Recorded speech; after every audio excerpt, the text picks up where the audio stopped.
You're listening to the Bible Uncut and Unfiltered. We believe the Bible doesn't need to be watered down or cleaned up to be understood. Our goal is to provide a healing place to discuss the questions you can't ask and the context you won't learn in church. I'm your host, Colin Connor. Now, on to the episode. Imagine having a one-on-one conversation with God. What would you say to him? What might you ask him? Well, however you would answer that question, I would argue is probably wrong. And here's why I say that. In this week's chapter, we read the interaction between God and Moses.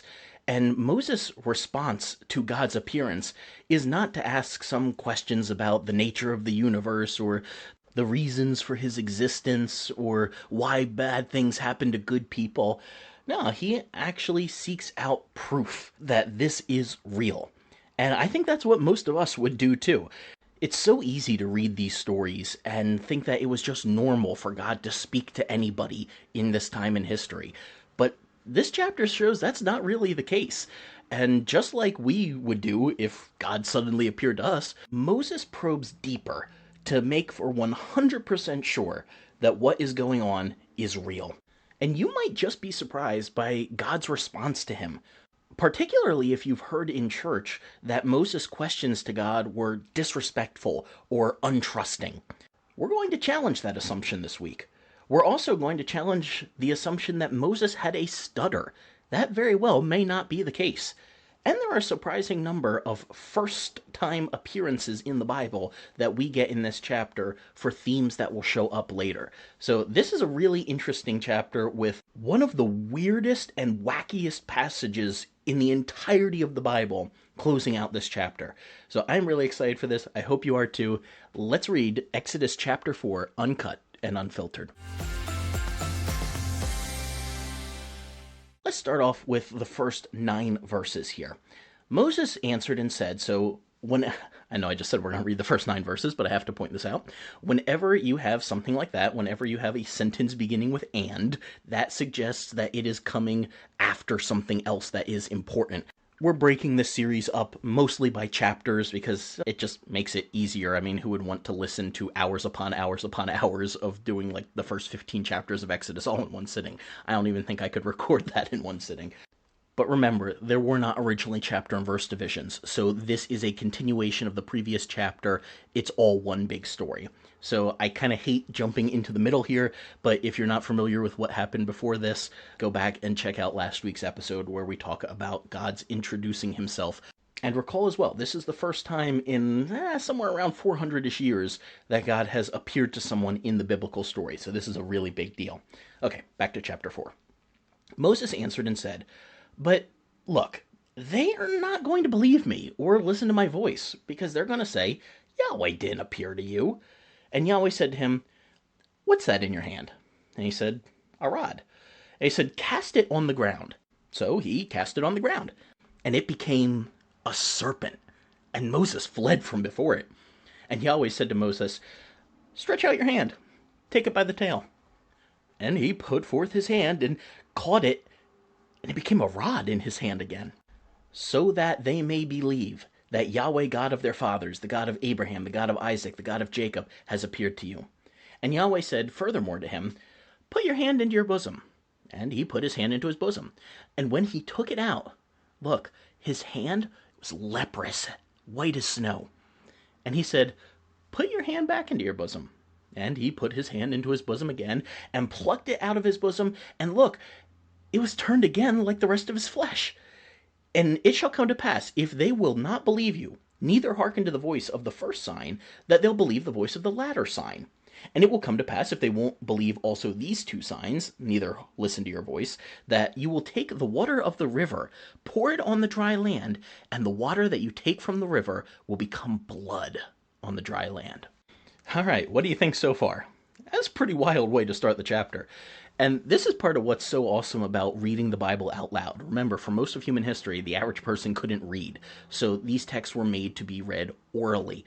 I've been studying this for quite a while now, but it wasn't until I actually just sat down right here and read this out loud for you on recording that I realized how much there's kind of a shift in voice happening here. because God will say something to Moses, and then when Moses performs the sign, it switches into as if the action is happening right there, but then is immediately followed with God picking up the dialogue again without any indication that he did that. So I don't know if you caught that when I was reading it or not, but I did. Thought it was kind of funky how that worked. Like with the first sign, God says, throw your staff on the ground. Moses does it. So we're right in the action of it. We're seeing this happen. And then it just says in verse 5, that they may believe that Yahweh God of your fathers. Like it just picks up the dialogue from a couple verses earlier before Moses did this. I think that's probably just meant to draw emphasis to these little vignettes of action in the midst of God speaking. Well, if we go to verse 1, the way the King James renders it makes it sound like Moses is certain in what he's saying. Moses answered and said, but behold, they will not believe me, nor hearken to my voice, for they will say, Yahweh has not appeared to thee. Well, that makes it sound like he is very sure of this. They are not going to believe me. But if you're reading in Hebrew, it's a little less certain. A literal translation would be, but if they don't find me reliable and don't listen to my voice, there's an if in there. There's a conditional phrasing that I'm not sure why the King James translators left that out, and it kind of bugs me. I don't think it changes the meaning of the passage that much, but this is something where the majority of other English versions get it right. They correct what the King James missed here. A lot of them will say something like, well, what if they won't believe me? Or suppose they won't believe me. I definitely prefer that because I think it's closer to what the Hebrew was trying to get across with the phrasing. Now, this is actually the third time Moses has pushed back on God's call. If we go back into the previous chapter, when God first says to Moses, I want you to go to Pharaoh, say all this, let my people go, the whole spiel. And Moses' first rebuttal, his first question is, well, who am I to do this? And then God responds, but not with an actual answer. It's more of just a reassurance of, I'll be there with you. And so Moses' second rebuttal, his second question is, well, who are you? If you're not going to answer who am I, who are you? And like we talked about last week, God doesn't fully answer that one as well, despite the way that most English versions render that passage. So now we have his third pushback against God here. And I don't know about you, but when I would hear these stories in church growing up, I always heard preachers being really hard on Moses, treating this like a lack of faith, like he didn't believe God, like, oh, how disrespectful do you have to be to see God right there in front of you, and you keep telling him no, like, how merciful is God that he didn't strike Moses down immediately. Well, I want to pump the brakes on that a little bit, because I want you to put yourself in Moses' sandals here. Well, maybe not literally because he took them off in the previous chapter, but consider being in Moses' situation here. Imagine being part of a people group who believed that they hadn't heard from their God in roughly 400 years, and now you're on the backside of the middle of nowhere, and all of a sudden a bush starts burning, but it's not burnt up, and out of this comes a voice claiming to be the God of your ancestors and sending you on a mission. You would be pretty skeptical too. And then consider it from the perspective of the Israelite elders who are going to enter the story in a little bit here when Moses has to go back and tell them everything that happened. I mean, how would you respond if a random person that had not grown up in your tribe, he got taken away from you as a baby, so you might not even know that history, you might not even realize that he was a part of your tribe originally. He's basically a traitor to your people because he was raised Egyptian. He's a murderer. He's a wanted criminal. He disappeared for 40 years. And he suddenly appears out of nowhere claiming that the God of your ancestors gave him a message to get you out of an impossible situation. Yeah, I would say that Moses' fears and doubts here are pretty reasonable. And I want to point out, too, I'm going to very specifically draw your attention to this more than once in this chapter. God does not express frustration with Moses here. This is the third time Moses has pushed back on God, and there is no indication that God is getting frustrated with him or snarky or wants to strike him down for talking back. So if God is being this patient and understanding with Moses, I think we should be as well. Verse 2 introduces us to the staff of Moses, which was probably just part of his outfit as a shepherd, but it's going to become very significant in the rest of the book of Exodus. And you can go back to our study in week 1, I think it was our Stuff You Don't Know episode, where I mention a little bit of a potential parallel when the rod becomes a serpent to an ancient Egyptian myth of the wax crocodile. Now, believe it or not, this is only the second time this word for staff has shown up in the biblical story so far. The first time was in Genesis 38 when Judah bargained with his daughter-in-law, who he thought was a prostitute. In that story, it was a symbol of his status as a leader in his clan. In this case, it is going to become that for Moses as the story goes on. There's also a little bit of a play on words going on here in Hebrew that is basically impossible to translate over into English. And when God asks him, "What is that in your hand?" the phrase that gets translated, "What is that?" is actually just one word in Hebrew, and it's matzah. Very similar to matzah, like matzah balls, matzah soup, but not the same thing, spelled differently. Meanwhile, the word for rod or staff is mate. So God asks matzah, "What is that?" And Moses responds, mate. Kind of a fun bit of wordplay going on. And God tells him to take that staff and not just drop it, but to throw it on the ground. I threw it on the ground. And when he does, the staff magically becomes a serpent. And of course, Moses runs away from it. But Moses' reaction is not just a normal fear of snakes. The word used for a serpent here in this verse is the same word from Genesis chapter 3 for the serpent in the garden, nakash. Now, if you haven't listened to our series on Genesis 1 through 6, I would highly recommend that before you get any further in this series, you go back and listen to those. Because this whole idea of the Nakash being a supernatural creature that tempted the first man and woman in the garden is, believe it or not, going to come into play quite a bit in these next few chapters. And like I talked about back in that series, I don't think the Nakash in the garden was just a normal snake. I believe it was very much meant to be pictured as a spiritual being, kind of like a dragon in appearance. And so by using that same word here, the author is demonstrating that Yahweh has control over the Nakash, and he is giving Moses that same authority. That word, Nakash, has not been used since Genesis 3 in the biblical account, with one really weird exception in Jacob's blessing over Dan in Genesis 49:17. And this isn't just some cool little narrative hyperlink. It's really important for understanding what God is trying to do here. Because if you look in verse 5, God continues to say, "This is so that they may believe that Yahweh God of your fathers has appeared to you."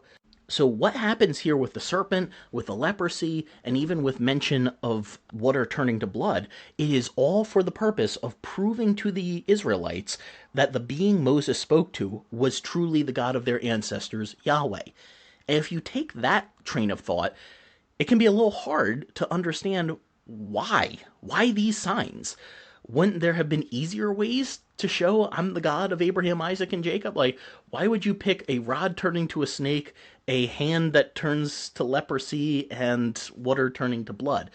Well, in some way, they were intended to prove that the entity with whom Moses was speaking was truly the God of Israel. Now, I will admit, the second one, the leprosy bit, that's a little hard to discern why that would tie God to Israel and to their ancestors, but we'll get to that in a minute.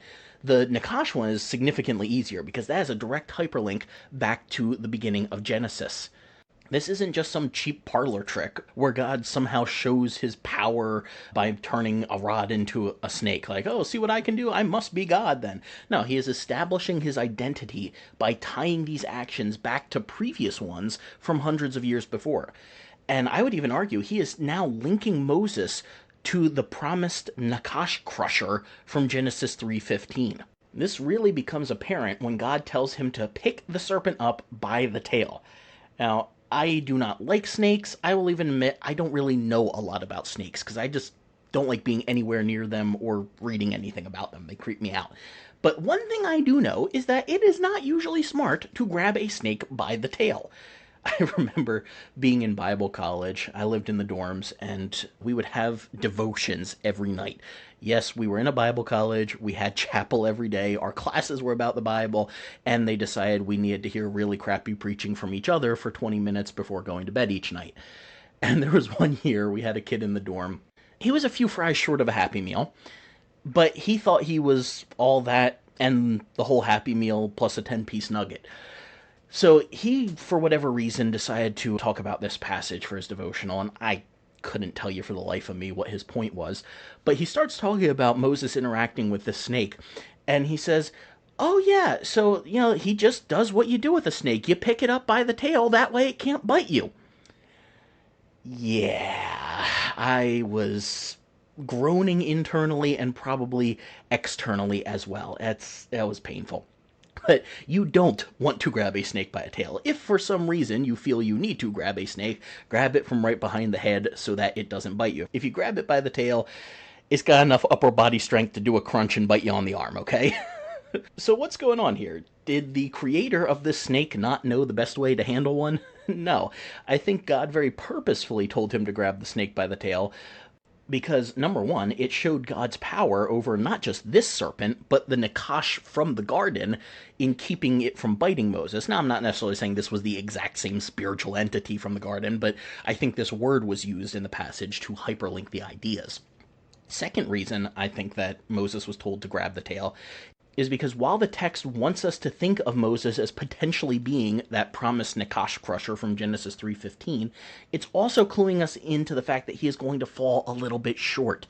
Moses is not the Messiah, the deliverer that you're looking for. I realize it's a little bit anachronistic to talk about Messiah here because that's not brought back into that passage, but, using later Judeo-Christian terminology to prove my point.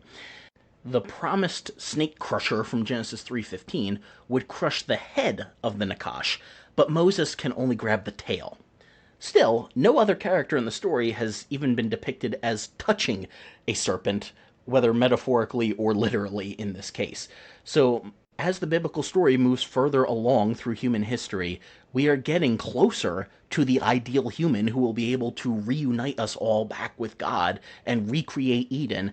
Moses is getting closer than anyone has, but he's still not quite there yet. There's also a cool play on words where the word for catching, where he seized the serpent by the tail, that is the same word for seizing that is behind Jacob's name. So Jacob's name is Yaakov in Hebrew, and the root of that has this idea of grasping at or seizing because he seized the heel of his brother coming out of the womb, his twin brother Esau. And as if that all wasn't wild enough, God decides to give Moses a second sign here. He tells him to put his hand into his bosom. Now, bosom can mean chest. I feel like that's the only way we use it in English anymore. And, I mean, come on, if you're using the word bosom in English anymore, you're kind of creepy. Like, stop using that word, please. It's weird now. So, in the rare instances in which we use it in English anymore, it generally means chest, and usually a woman's chest. But the underlying Hebrew word, while it can mean chest, can also just mean lap. So, like, if you have a passage where somebody is said to sit in somebody else's bosom, or, if you think into the New Testament when there's talk of Abraham's bosom, the picture is basically of sitting in somebody's lap. So, that could potentially change the way you read this, whether Moses was sticking his hand somehow through the folds of his robe toward his chest, or maybe down closer to his genitals. Either way, it's not a great result when he pulls his hand out. And this is actually the first time that leprosy shows up in the biblical narrative. It's nowhere in Genesis.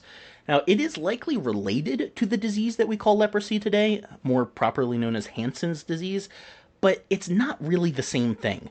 I don't really have time to go into much detail on that right now, but the good people over at Biblical Time Machine have a whole episode on what leprosy in the Bible would be. So if that kind of piqued your interest, you can go over there and check out their episode on it. I'll try to link to it in the show notes.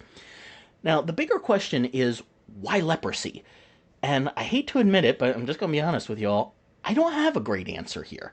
If we're going through the lens of this somehow shows the entity with whom Moses is speaking is Yahweh, the God of his ancestors, well, like I just said, leprosy isn't anywhere in Genesis, so it's not really clearly linked to any previous story.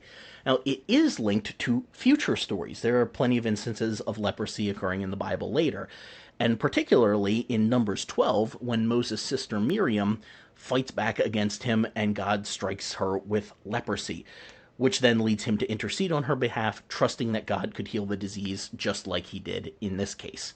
Furthermore, remember that Moses was a Levite, and Levites were the priestly class. Now, Moses was never said to be a priest, but he really is one, since the role of a priest is to represent God to the people and the people to God, and that is exactly what Moses does. So even though he's never actually given the title of priest, he absolutely fulfills the role of priest. And one of the roles that the priest will be given later on in the Torah is to check somebody for leprosy. If they are suspicious that they may have leprosy, the priest acted kind of like an ancient doctor in that case, almost more like a witch doctor, dare I say, and had a particular ritual to determine whether or not the person could stay within the community. So this could potentially tie into all that as well, but again, that's looking into the future of the biblical narrative, not tying back somehow to the patriarchs. So if you have any insight on why this was given as one of the signs that somehow ties the being at the burning bush to the God of the patriarchs, I would love to hear it. So feel free to reach out on our socials, on YouTube. You can email us, reach out on our homepage, and let me know, why do you think this sign somehow proves that this is not just God, but specifically Yahweh, the God of the patriarchs? Love to hear your thoughts. Moving on into verse 8, I always try to instill in you all to read the Bible attentively. And if you're reading this verse attentively, you might notice something really weird about the wording. It reads, "It will come to pass, if they don't believe you, nor hearken to the voice of the first sign." Signs don't have voices, folks. The first sign was the staff turning into a nakash. There was nothing oral about that. There was no wording behind it. And yet, this is said to have some voice to it. Why? Well, I think Alter gets down to the heart of it in his translation commentary. He writes, "Signs don't have voices, but the formulation is determined by the momentum of the idiom, heed the voice.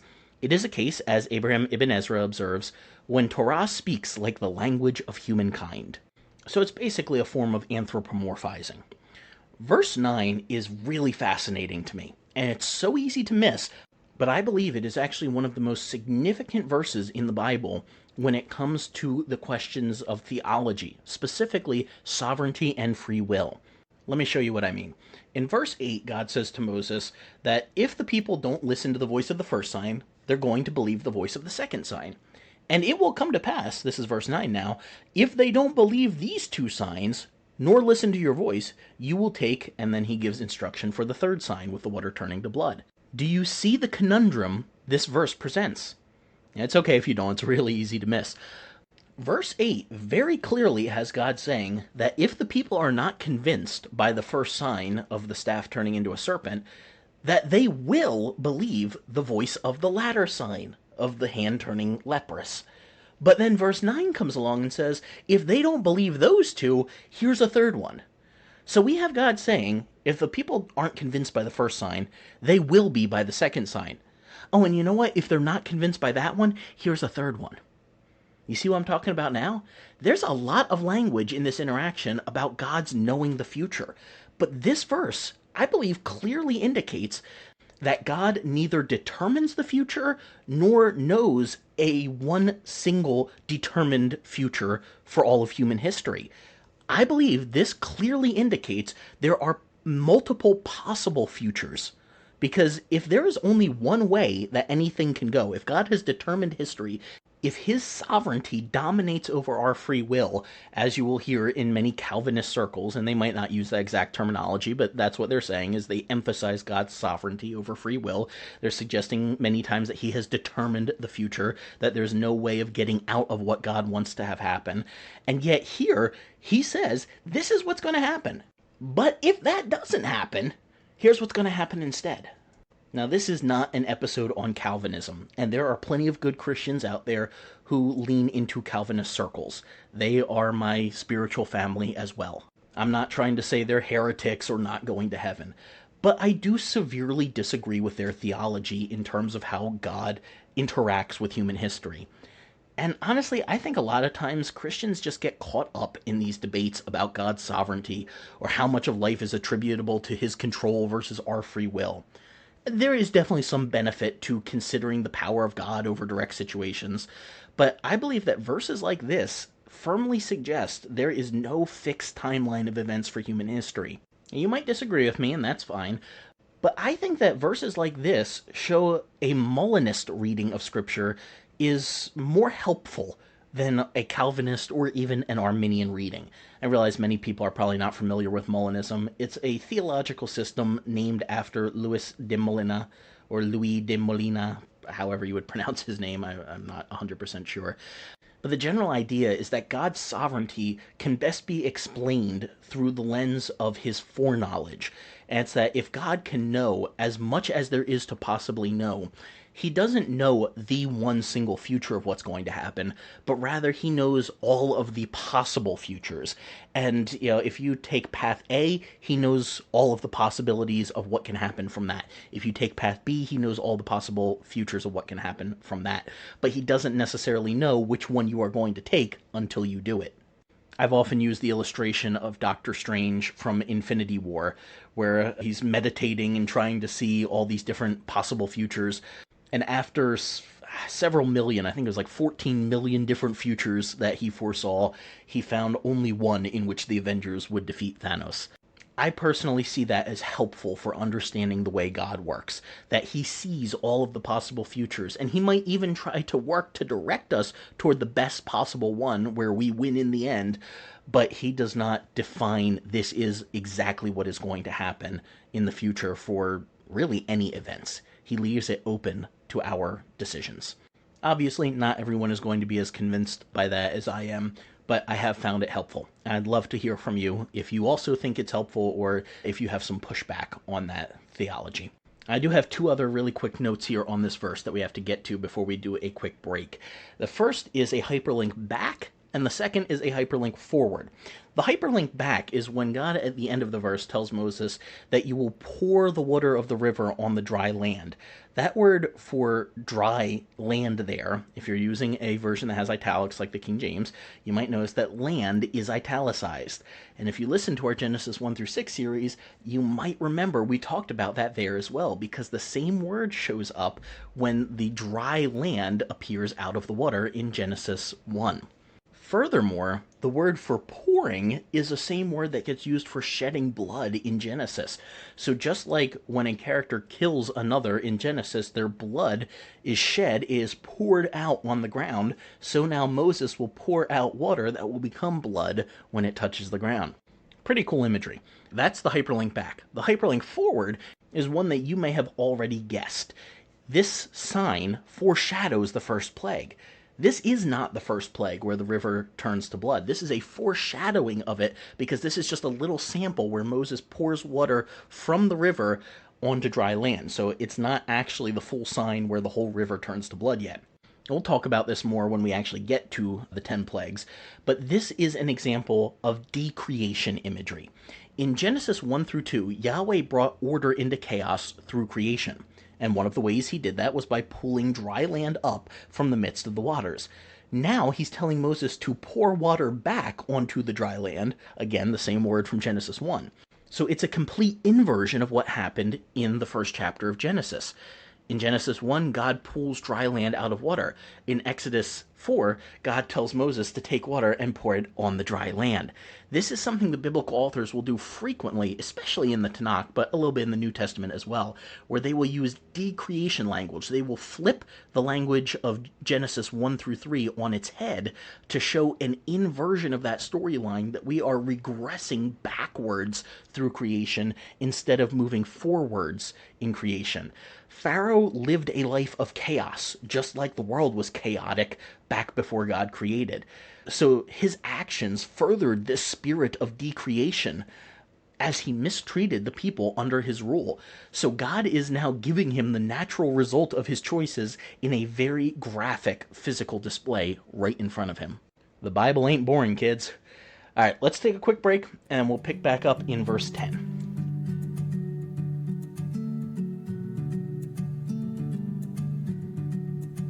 Let's go through about the next 8 verses here, starting in verse 10. Moses said to Yahweh, "Oh, my Lord, I am not eloquent, neither heretofore nor since you spoke to your servant, but I am slow of speech, and I have slow tongue." And Yahweh said to him, "Who made man's mouth? Who makes the dumb, or the deaf, or the seeing, or the blind? Haven't I, Yahweh?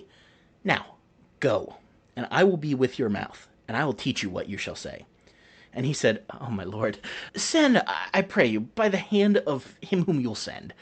And the anger of the Lord was kindled against Moses, and he said, "Isn't Aaron the Levite your brother? I know he can speak well. And also, look, he's coming to meet you. When he sees you, he'll be glad in his heart. And you'll talk to him and put words in his mouth, and I'll be with your mouth and with his mouth, and I'll teach you what you shall do.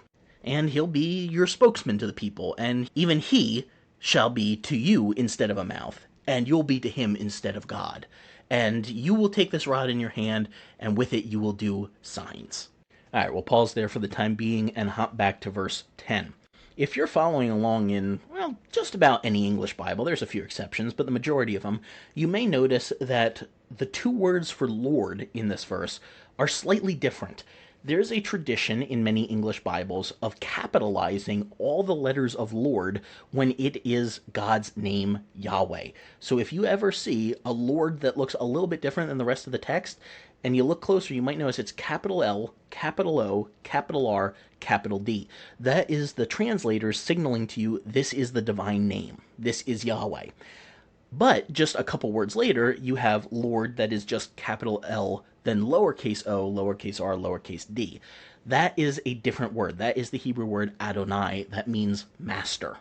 So all caps, it's signaling that is God's divine name put in there. And it's just a long-standing tradition that out of respect, some translators don't want to directly put in God's name, Yahweh, there. They just put in that title of Lord instead. I don't personally like that. I think it's helpful to understand Yahweh's name being in that passage because it distinguishes him from all the other gods. When you just have Lord, it sounds like a title, whereas Yahweh is actually a name. So that's why whenever I see Lord with all caps, I just replace it with Yahweh. I realize not everyone likes that, but like I brought up in our 10 Commandments episode, I don't believe it is taking the name of God in vain to say his name. For starters, that command actually means something totally different. But secondly, we are so far removed from a world that believes in the existence of multiple gods that I think when we bring God's name into this of Yahweh, it reminds us that he is putting himself in contradistinction to these other gods. He is directly saying his name because he wants the people listening to know this is Yahweh, not any of the other gods. And so when we don't translate it that way, I think we lose some of the punch that the original passage is trying to get across. Now, before we go any further, I just want to pause and ask you as a listener, if you ever heard this passage preached, what were you told Moses' objection here was? What is he saying to God when he says, "I am not eloquent, neither heretofore, nor since you have spoken to your servant, but I am slow of speech and slow of tongue"? How was that explained to you? I know for me personally, growing up in church, I always heard it as he stuttered. Moses had a stutter. But I think there's actually a lot more going on than that. And possibly even not that. There's a lot of different ways we can read this. And so I want to give you a few different options here. First, I want to give you a quote from Brian Godawa. He says, "Interestingly, these two passages, Exodus 4:10 and 6:12, and you know what, before I go any further, let me just read you 6:12 real fast here. Moses spoke before the Lord, saying, 'Behold, the children of Israel have not listened to me. How then will Pharaoh hear me, who am of uncircumcised lips?'" So he's tying together Moses' talk of uncircumcised lips, which is a very disturbing picture if you think about it too much, to what he's saying here of being slow of speech and slow of tongue. So both of them are saying something about a speech impediment. And Godawa says, "These two passages are the only places that refer to Moses stuttering. Was it just to make the point that God can overcome our physical defects or personal frailties to show his power? Well, I found another possible reason why the author draws attention to it. One of the elements of Egyptian magic is the spoken word of the Egyptians." And he quotes a scholar with the last name Rittner. He says, "Productive and destructive, the force of magic animates and permeates the cosmos." And I can't help but hear the voice of old Ben there saying, It's an energy field created by all living things. It surrounds us and penetrates us. It binds the galaxy together. He goes on, "This magic is resonant in the word, in the bodies of gods and men, and in the plants and stones of the earth. The spoken word harnesses that magic to the bidding of the magician or god." Godawa continues, "In Egyptian mythology, it was the spoken words of Ptah, that's Ptah, that created the heavens and earth, as well as other gods, something also reflected in Moses' account of creation by Yahweh in Genesis 1. Words, spoken or written in spells and enchantments, could harness that magic to do the god's or magician's bidding with well-known phrases such as spells or magic of your utterances, or sometimes they were called spells or magic of your mouth. Thus, Thoth, the god of writing, is regularly qualified as excellent in magic in his capacity as lord of hieroglyphs. Similarly, Heka, a god who is magic, may be directly identified with the spoken word. Spells are specifically labeled as God's words, and in the Apophis book, the reciter warns the demon, "Retire, turn back at this magic which has come forth from my mouth for Pharaoh." Depictions of the god Heka are also instructive. He is described at Dendera as excellent of words. So by pronouncing certain words or names of power in the proper manner and in the proper tone of voice, the priest slash magician could heal the sick. I'll just point out that was kind of considered to be the same thing, priest and magician. Scholars often call ancient Egyptian priests lector priests because of this. So Gadawa continues, they could heal the sick. They could cast out evil spirits which caused pain and suffering in those who were diseased. They could even restore the dead to life and bestow upon the dead man the power to transform the corruptible into an incorruptible body. And in obedience to his commands, inanimate figures and pictures became living beings, turning a staff into a nakash, anyone? All right.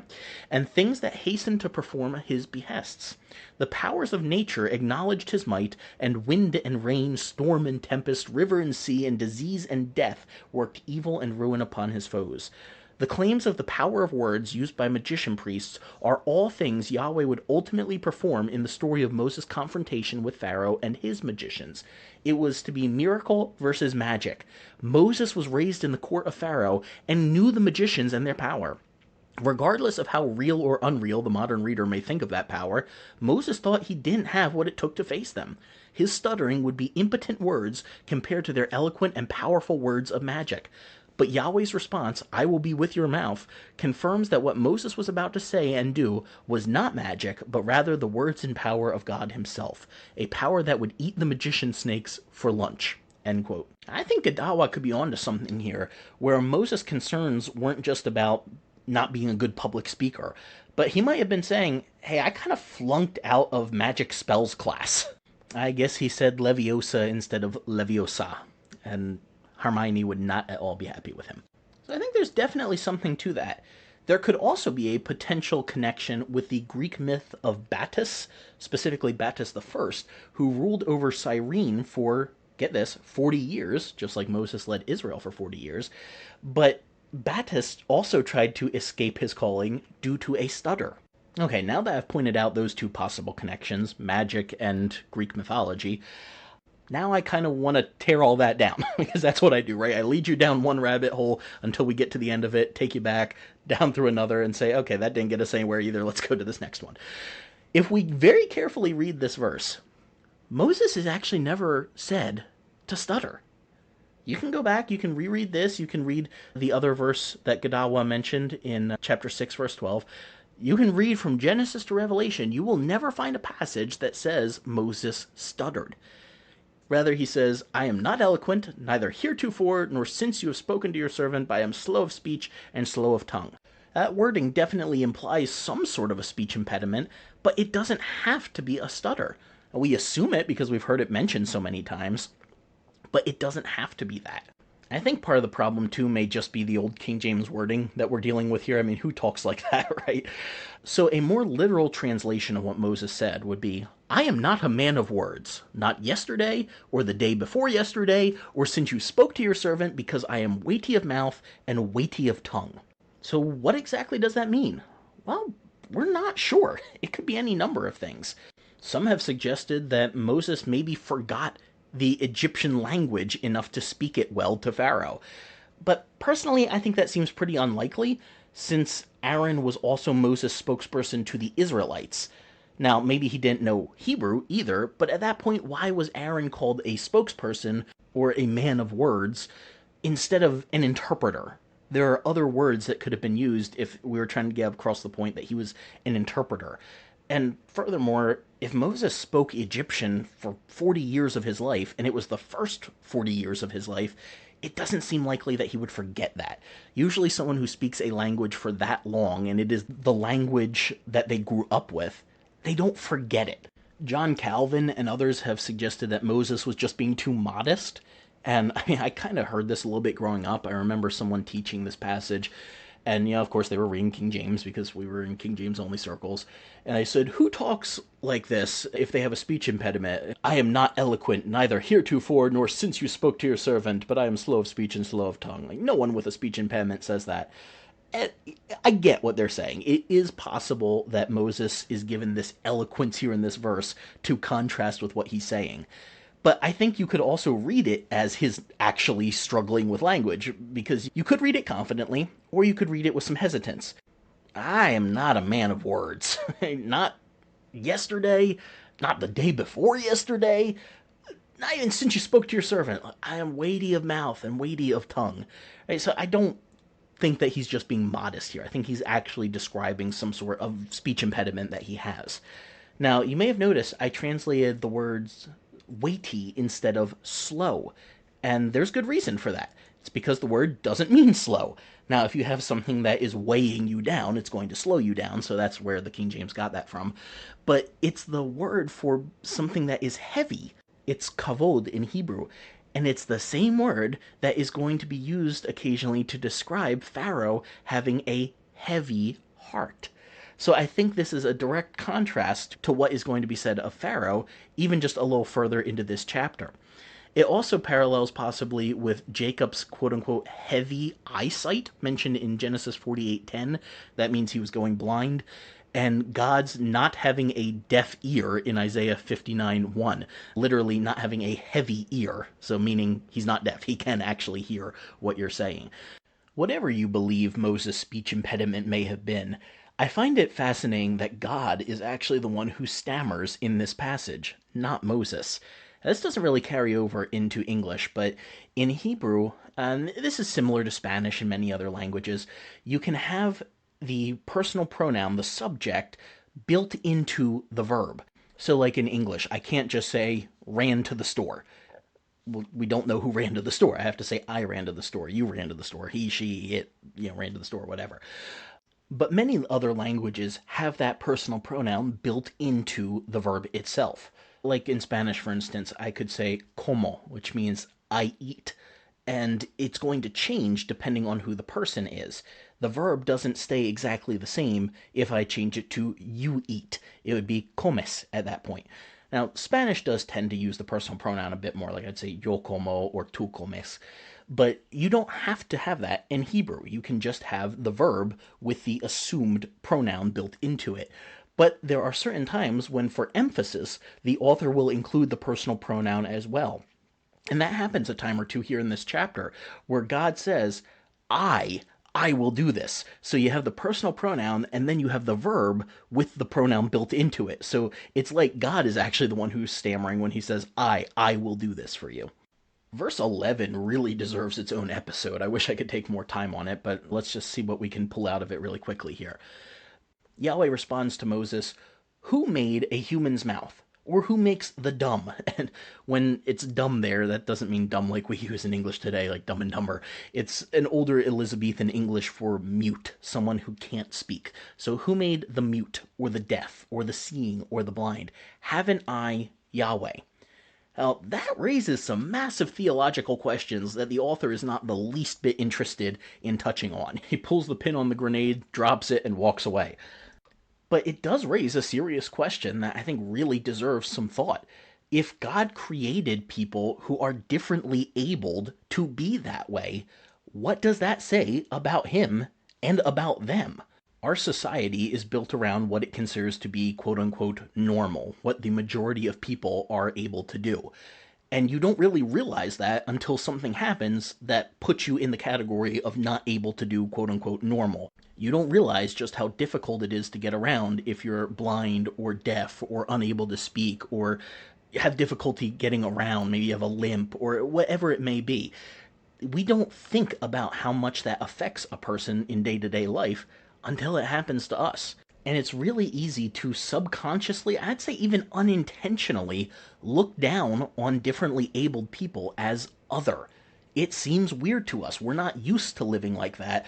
And when we are confronted by somebody who has some form of a disability, it forces us to think about the ways that we don't think about people like that, and to think about the ways that we may be excluding them from society. And we don't like to feel uncomfortable like that, so most of us just tend to avoid interactions with people like that unless it happens to us or a close family member. We don't like feeling like we're not the good people that we like to think we are. But if we follow the theology of this verse out, this is saying directly from the mouth of God, I made people who are deaf, mute, and blind. Why? I know a lot of people who have different health issues or disabilities, and they don't see that as any kind of a blessing or something special. It makes life more difficult because our world is not set up for people who don't fit the quote unquote norm. So if God is claiming this as his own doing, why? If you are powerful enough to create a being, why would you create a being with something like that? Where is the quality control department on God's work? Like, is there some ratio of normal people to disabled people where he has to make a certain number of disabled people? And who determines who is abled in a normal way versus who is disabled? That becomes a really uncomfortable question that the author just does not even seem to be concerned with. Now, I will grant, you can also kind of flip this on its head and see a positive spin to this, where the focus is not, God made you like this, but rather, God made you, even if you are like this. So it could be seen in a positive light of God doesn't just make people who are quote unquote normal, he is just as much involved in the creation of people who are differently abled. And in that way, it could be very affirming for them. But I think at the end of the day, you kind of end up back at the first question after a while anyway. Like, okay, that's great, you made me and you care about me, but why'd you make me this way? And if you think I'm going to give a nice, neat, well, God's ways are higher than our ways, sort of, no, absolutely not. I am not going to even try to answer that question. I don't believe that is a question that most people should try to answer. I think it's a question that we need to sit with in dissonance and absolute discomfort as theists. If you believe in a God, you have to wrestle with why he could do anything he wants to and chooses to make life harder for some people. I know there are all kinds of systematic theology answers we can throw at it, but this is not a problem to solve. This is people we're talking about. And there are no easy answers. Oh, but don't worry, I am not done problematizing this text yet. Well, really, I'm not problematizing it, I'm just pointing out the problems that are already in it. I'm about to make everybody really uncomfortable with this. If you are a biblicist who believes that every word of the Bible is inspired, accurate, preserved, fully true, then this verse would mean that even the most conservative of Christians who believe that being gay is a sin would have to admit that God made people that way. There are many factors that go into sexual attraction, and biology is certainly one of them. So if this verse is saying that God makes everybody, even with quote-unquote defects, even with things wrong with them, and we can say that about people who are born blind or deaf or unable to speak or with some other impediment or disability, then even if you are a Christian who sees being gay as a sin, you would have to admit that that is at least partially because God made them that way. I didn't say you had to like it or agree with it. I just said that if you're a biblicist who believes the Bible, it's right there. Alright, I'm not done offending everyone yet, so time to scare away our last 3 listeners who are still holding out. Not only does this verse raise big questions about why God would create people who are differently abled than others, and not only does it call into question your assumptions about sexuality and God's role in it, it also takes a big swing at spiritual gift tests. Now, depending on which circle of Christianity you hail from, you may be more or less familiar with spiritual gift tests. They tend to be more popular in charismatic circles, so I wasn't really familiar with them growing up in independent fundamental Baptist circles, but when I went to college, which, remember, was a very fundamentalist Baptist college, it was actually pretty popular there. Granted, this was more amongst the student body than it was actual staff or teachings, but there were a handful of students that came from circles tied to the Bill Rice Ranch and like the Rice family, sort of the Lord kind of thing, if you're familiar with that at all. Apparently, there was some connection there with these spiritual gift tests. And there's no established version, they change from circle to circle. But basically, it's the Christian version of the already relatively Christian Enneagram. It tends to yoink a few passages out of context, particularly from Paul's writings, that talk about having spiritual giftings, and it lays out the ways that these Christians believe God can gift a person, and then encourages you through a list of questions to determine what your best spiritual gifting is. Honestly, it's not the worst thing in the world, and there is some good that can come from it. I'm not saying it's totally BS, but just like with the Enneagram, it can really easily be misused by people who don't understand its actual purpose. And then it just ends up causing more harm than good. So, like, I'm thinking of one or two students in particular that I was acquaintances with in college who would just basically ambush you and force you to take these spiritual gift tests and pressure you to find some way to use them in your local church community or, heck, even in your dorm room. They were really aggressive with it. And I'm all for figuring out the things that you're gifted in so that you can lean into those. But it can go way too far. And particularly when you draw God into it, it brings in this element of spiritual guilt if a person doesn't feel like either they know their spiritual gifting or that they're living it out to their biggest potential. So I think this verse, even though it was definitely not intended to speak into that, I think it can. Because God's response to all of Moses' questions is not, you know what, Moses, you're right, you're not a good public speaker. Let me go find someone else. No, it's, who made you? If I made you in the first place, and I am calling you to do this, then that means I believe I created you qualified to do this. And if I didn't create you qualified to do this, I am going to qualify you as you do this. So while it's certainly true that we all have different skill sets and things that we're good at, I think the thrust of this verse is that it doesn't really matter what quote unquote gifts you think you have. Whatever God needs you to do, you will have the capability for.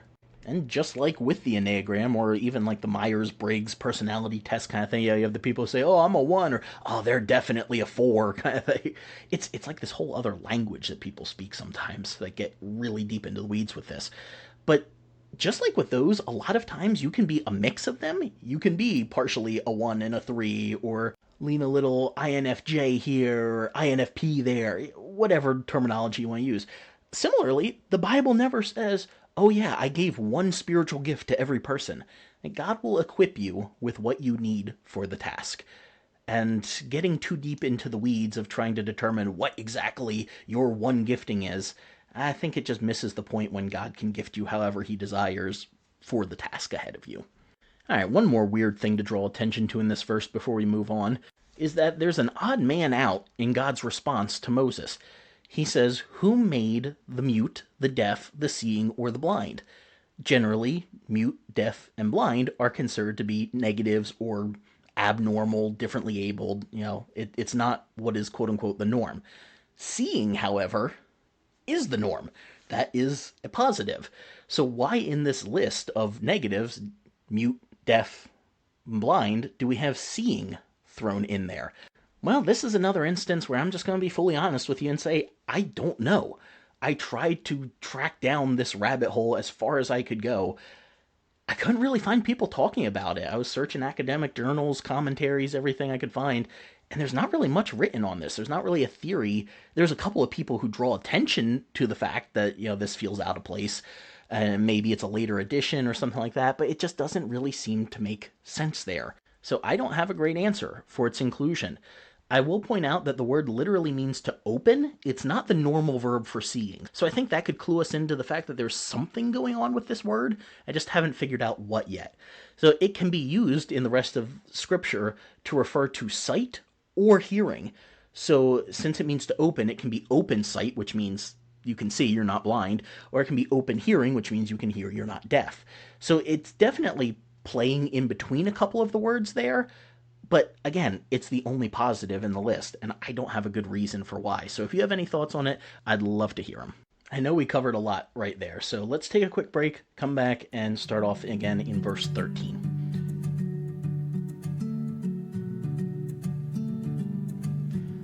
A literal rendering of Moses' response here in verse 13 would be, "By your leave, my master, please send by the hand you sent." I think the way that King James words it kind of makes him sound humble, like he's saying, "Oh, I don't need to do this." When he says, "Send, I pray thee, by the hand of whom you will send," like, "Oh, if that's me, it's fine." But God's response doesn't seem to match that. So I think if we go with a more Hebraistic reading of it, where it's, "By your leave, my master, please send by the hand you sent," it's kind of like saying, choose someone else. He's trying to pass off the responsibility onto someone else. Now, who that other person is, we're not sure. Remember that Aaron has not been introduced yet. He's actually not introduced until the next verse. So it could be him, but we're not 100% sure if Moses even knew Aaron or if he even knew he had a brother. I think he probably did, but we'll get into that in a second. There's a Jewish tradition that's extant in Targum Jonathan. The Targums, or technically Targumim, they're called, that's the plural word in Aramaic. They are Aramaic translation slash commentaries of parts of the Tanakh, and specifically the Torah in general. And there's a few different Targums. Targum Jonathan reads in this verse, "And he said, I pray for mercy before the Lord. Send now thy sending by the hand of Phinehas, by whom it was to be sent at the end of days." Now, the whole end of days thing there at the end, that's a little bit weird. Phinehas is actually Aaron's grandson, so that would be what, Moses' grandnephew, I guess? We don't really have a term for that in English. I don't know, by that point he might even be a cousin. It's like, if you don't know the English word for a family relationship, just call him a cousin. That covers everything. So, not really sure why Targum Jonathan pointed to Phineas instead, but there's just a lot of ambiguities in this chapter that we don't get very satisfactory answers to, so I guess we have to chalk that up to that list. I will point out here that a lot of preachers tend to act as if Moses didn't find God's answers convincing, but I think it actually seems like he did. Every time God responds to one of Moses' rebuttals, Moses changes topics. He's not just making excuses. I think he's legitimately expressing his fears. And like I said at the start of the episode, these are all things I'd be afraid of too if I had to go back into a land where I was wanted for murder, hadn't been in 40 years, and tell the leader of the land, who was possibly someone I grew up with, that he needs to go let thousands of people go, even though those people never asked for my help. That's a pretty rough situation to be in.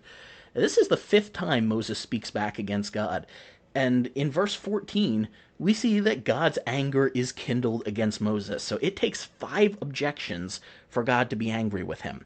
I really want to draw attention to that because, again, we assume so much about this, as if all of Moses' questions were somehow disrespectful to God. But I don't think that's what the text is implying. It took until this 5th time for God to show any frustration. And honestly, even though it comes across hot in this verse, it doesn't last for long. I know the verse does say that God became angry with Moses, but try to read the second half of verse 14 in an angry tone. It's near impossible. Let me read the verse again for you here. "The anger of Yahweh was kindled against Moses, and he said, Isn't Aaron the Levite your brother? I know he can speak well.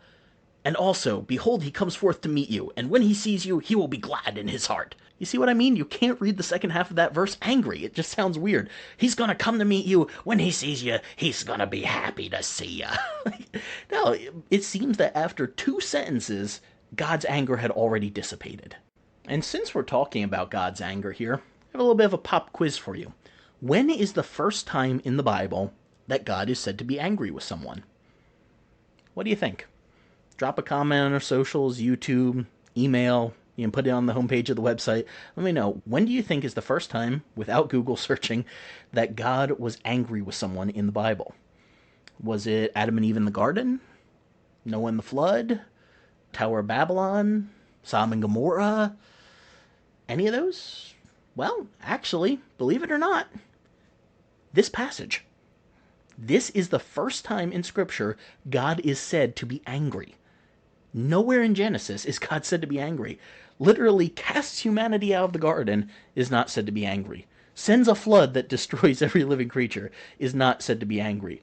Rains fire and brimstone down from the sky, is not said to be angry. This is the first time God is said to be angry, and it comes and goes like that. I've known way too many Christians in my lifetime who acted as if anger was God's primary character trait. They would say it was love, or maybe even justice, but they acted as if it was anger. And not just in the ways they treated other people, but in the ways they treated themselves too. It's like they were constantly worried about God being angry with them for something. Almost like they viewed God as this petulant, unpredictable child.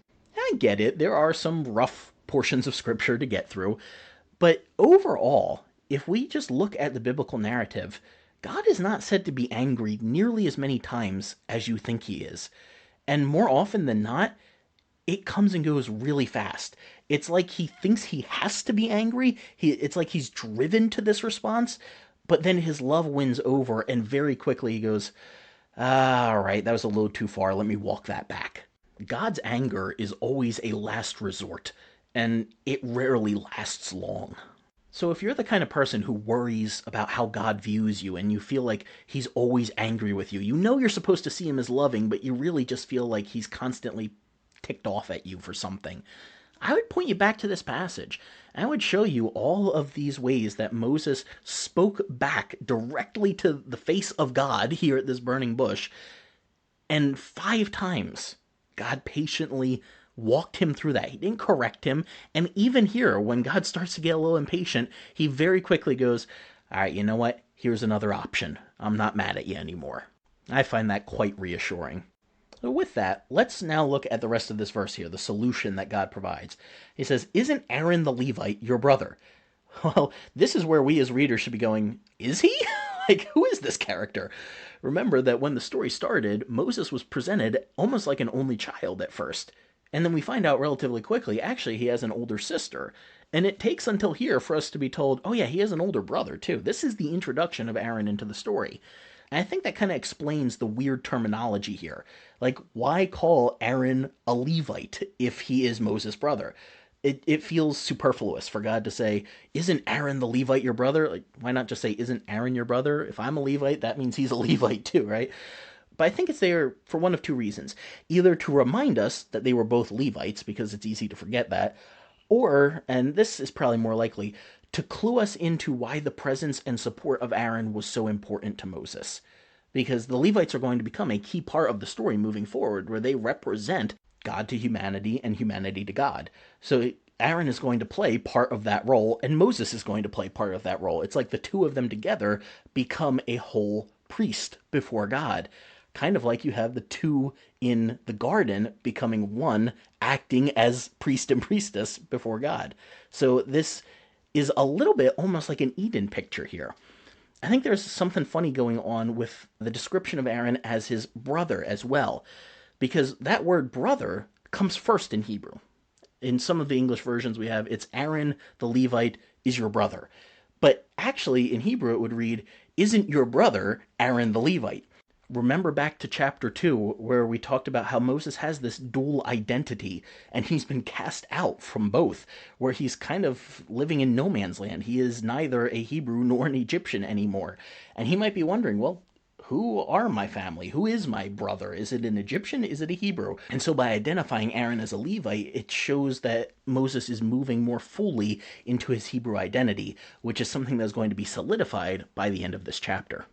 And the sudden appearance of Aaron here raises another interesting question, and that's, what relationship did they have up until this point? We were not made aware of Aaron's existence. Was Moses?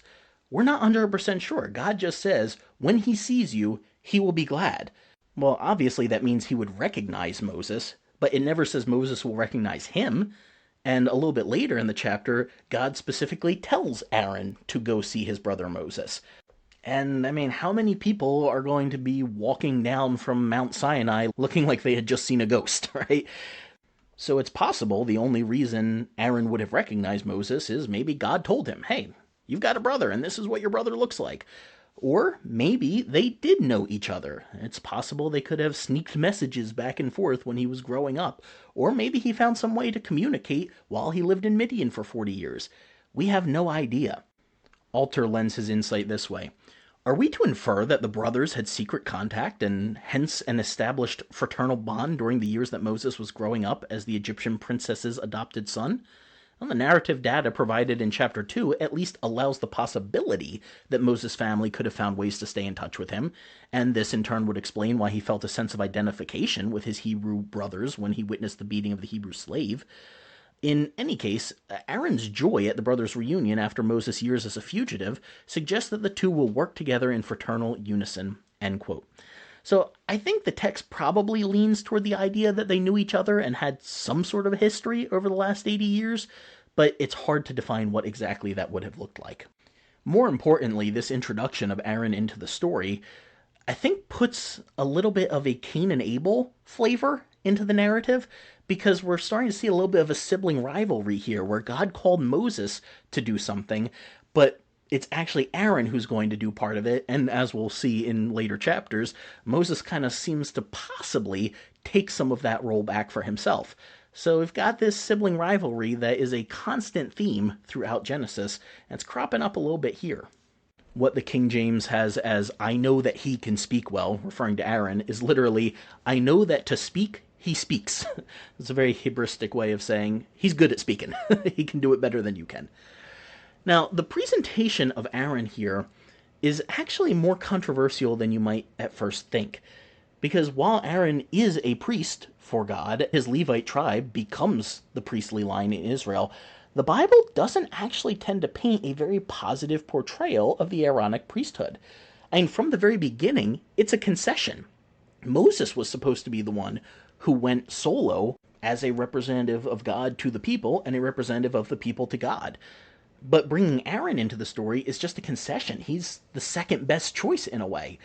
And it doesn't just end with him. When we get further on into the story, and this is well beyond the scope of our series, but Aaron's sons take on the role as priests once the tabernacle is built, and they literally get killed by God on their first day on the job. Joshua Matthews, in Melchizedek's Alternative Priestly Order, has some useful thoughts for this. He says, Aaron fails again and again in Exodus. The royal priesthood of Aaron is doomed from the start. If there's going to be a priest who will unleash the blessings of Eden within humanity once more, he'll have to be coming from an entirely different line. By calling Aaron a Levite, the narrator is letting us know that this is the origin of the Levitical priesthood. It's not a glamorous beginning coming out of Moses' failures. The biblical authors will continue to be critical of the line of Israel's priests as the story goes on. Aaron's first introduction into the narrative of the Pentateuch comes in conjunction with Yahweh's burning anger and as a concession for Moses' apparent faithless resistance to Yahweh's instructions. Moses was punished for his unwillingness to accept Yahweh's commission and was likewise denied the honor that would have come with it. The glory of fulfilling the task did not belong to Moses alone, but was shared in part by his brother Aaron. The author seems to be portraying the scenario as gradually deviating from what Yahweh initially envisioned, or what the ideal scenario might have been had Moses not responded with such resistance. End quote. I'd push back a little bit on Matthew's very negative portrayal of Moses' questioning there, as we've already talked about in this episode, but I think he does present a really unique take on this that kind of makes sense the more you read the Bible. And Bible Project has actually started to incorporate this in some of their presentation of the priesthood. The biblical authors are quite critical of the Levitical priesthood throughout Israel's story. They are not always the good guys we tend to think of them as. And so what Matthews is drawing on in his work there is the Christian idea that comes in when we get to like the book of Hebrews that suggests, well, if there were these issues with the Levitical priesthood all along, maybe what we need is not a Levite priest, but a priest from a different line. And that's where the author of Hebrews brings in Melchizedek, and that's what Matthews is drawing on there. That's a whole other conversation, but I just kind of wanted to whet your appetite with that thought there. This is also the beginning of a pattern where Moses' actions continually deviate from Yahweh's directions in the next few chapters. If I remember correctly, I think these notes come from Carmen Imes' class with Bible Project on Exodus.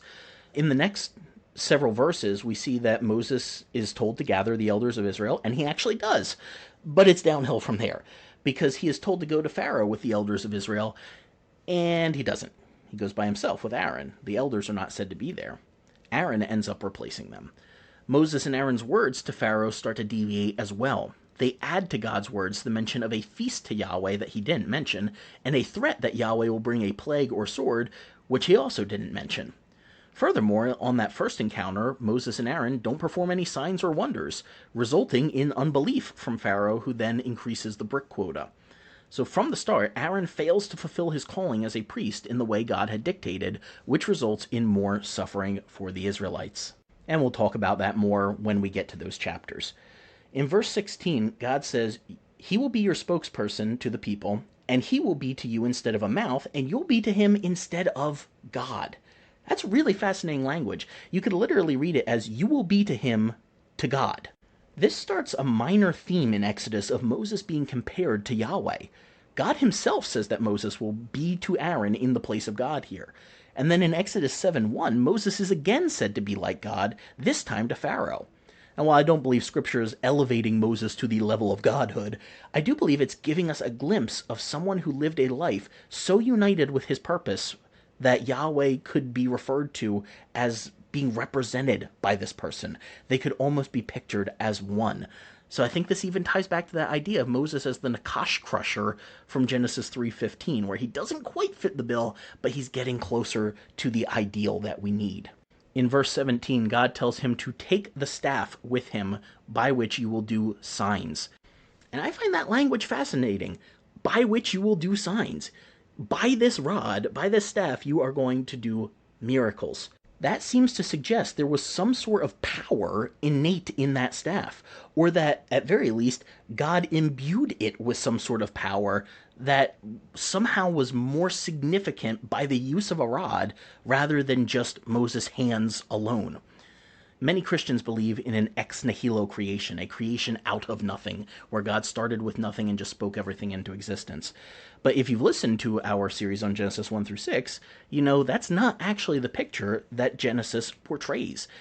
Creation begins with a dark, watery abyss that is already pre-existent. There is no statement of where that water comes from. So throughout Scripture, God's miracles are almost always performed through the means of pre-existing objects, not bringing something out of nothing, but bringing more out of something. So I think this lends to an interesting discussion that we don't really have time to get into, but once again, just kind of pulling the pin on the grenade, dropping it, and walking away. Is it possible that from within the perspective of the biblical authors, objects can channel or harness power? I mean, if God is all-powerful and can do whatever he wants, why wouldn't he just tell Moses to do these signs with his hands? Why does he need the staff there? What is the importance of that? What is the symbolism of that? I think you can draw some on Egyptian mythology, and I know one of the signs is actually to use the staff, so there's part of that as well. But we do see Moses use this staff for multiple other signs moving forward. It's present when they cross the Sea of Reeds. It's present when they win the battle where his arms have to be lifted up. It's present when he has to strike the rock or speak to the rock. So it keeps showing up as if there is something special, something almost like a talisman about this staff. I know that might make some Christians uncomfortable, but it is part of the ancient Near Eastern culture that the Bible was written in. So it makes sense that the biblical authors would treat certain objects as having almost magical abilities as well.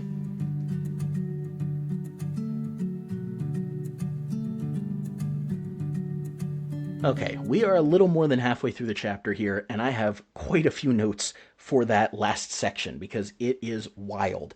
And rather than taking up a whole nother hour more than likely on that for this episode, I think we're just going to cut it here for now, and we'll come back next time in the series to address the rest of this chapter. But just to tease it out for you, to get a little bit of an idea of what's coming up, Moses goes back to his father-in-law, gathers his family up together, and he gets ready to go back to Egypt. But before he makes it there, God stops him and tries to kill someone in the party. And not only are his motives unclear, his target is unclear as well. And if you think that's strange, wait until you find out what the solution is that saves anyone from dying. It is one of the Bible's strangest passages, and I want to make sure we give it the full time and attention that it deserves. So we'll look forward to getting into that next time. Until then, stay curious and keep asking questions about the Uncut and Unfiltered Bible. You've been listening to the Bible Uncut and Unfiltered. We hope we provided a healing place to discuss the questions you can't ask and the context you won't learn in church. If you enjoyed the podcast, would you take a minute to share it with a friend? You could also rate and review on your podcast app. If you'd like to donate to keep our work going, you can go to our website, thebibleuncut.com, and click on the Support Us tab. While you're there, check out the recommended resources and blog where we post show notes and other articles. Thanks for listening. We'll see you next week.